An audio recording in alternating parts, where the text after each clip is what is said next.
Hey everyone, thanks for spending your Sunday morning or Saturday night as the case may be to watch part 4 of my continuing perfume minis series.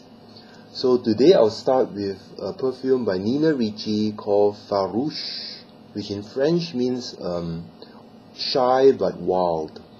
And this is the parfum concentration. They have also eau de toilettes in this same flacons. And the bigger flacon of this was designed by Marc Lalique, whom I believe is the son of the famous René Lalique glassmaker. This one, I have nothing much to say about it. It's not really my favorite. It is a very, old-fashioned floral. It is an aldehydic floral actually, but it has a whole list of flowers in the heart that include honeysuckle, rose, jasmine, ylang-ylang, carnation, and all sorts of floral notes. You name it, it has it inside here. And it was launched in 1974 but discontinued not long after. And I can see why it wasn't a success, because it smells a bit dated. You know, even in the 70s it would have smelled a bit dated. But some perfume experts like Rochas hail it as one of the greats, but I don't really like this one that much. This is subtler than the eau de toilette, which I also have, which is very strident at the top. But its lasting power is quite good, except that it becomes more of a skin scent within 2 hours. Okay, the next one I have is, I think it's by an Italian company called V by Victor, Cologne for Men.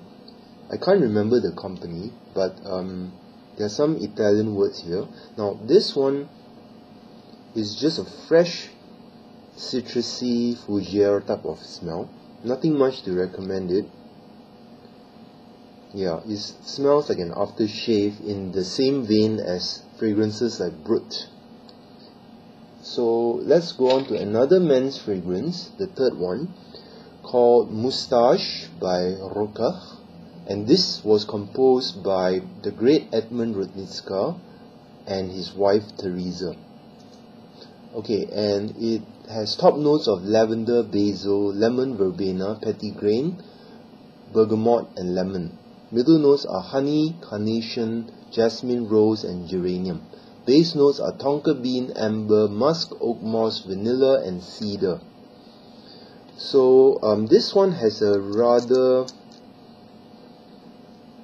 musty, old-fashioned gentleman who is probably also old, that kind of vibe in it. So I wouldn't wear this often. That's why it's so full. And although it was composed by the legendary Edmund Rudnitska, who came up with quite a few masterpieces for Christian Dior, I wouldn't wear this much. It's not one of my favorite smells. I would choose probably 9 other male colognes above this one. Okay, but here it is, and quite well known because it was composed by one of the greats. The next one is a female perfume again, and this is Sun, Moon, Stars from the house of Karl Lagerfeld. Sorry for the poor lighting. This one comes in a beautiful midnight blue spherical flacon with all the stars and moons, you know, engraved on it or embossed on it.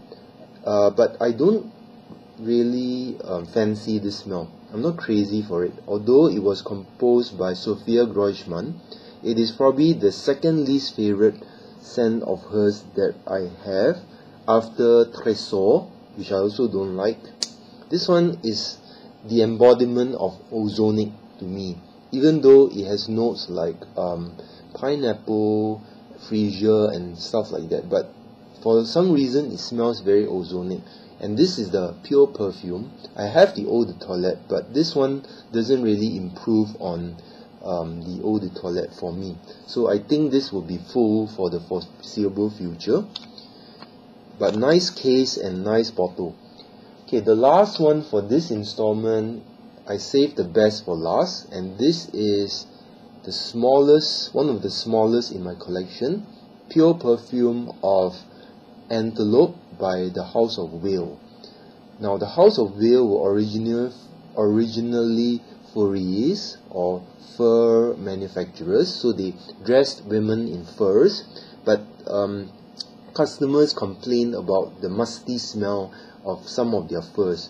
So they came up with a line of perfumes in the late 20s to combat or rather mask these musty odors, and Antelope was one of them, and it came out in 1946. Let me read you the notes from this one. So it is a floral aldehyde with neroli, bergamot and aldehydes at the top.